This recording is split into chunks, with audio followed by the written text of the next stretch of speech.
નમસ્કાર, આપ જોઈ રહ્યા છો એબીપી અસ્મિતા. હું છું અમિતા. સમાચાર શતક શરૂ કરીએ તે પહેલા મહત્વપૂર્ણ ખબર. લોકસભા ચૂંટણી પહેલા ભાજપને મોટો ઝટકો લાગ્યો છે. દ્વારકાની બેઠક પર પબુભા માણેકનું ધારાસભ્ય પદ ખતરામાં આવ્યું છે.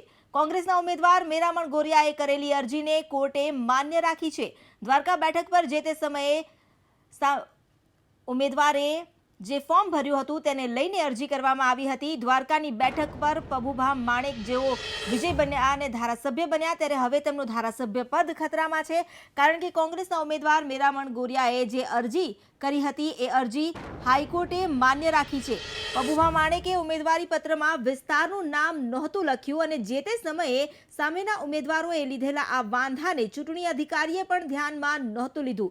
ત્યારે સુનાવણી દરમિયાન ક્ષતિનો સ્વીકાર કરવામાં આવ્યો છે અને તે સ્વીકારીને આ ચુકાદો આપવામાં આવ્યો છે. મેરામણ ગોરિયાએ ચૂંટાયેલા જાહેર કરવા માટે પણ અરજી કરી હતી.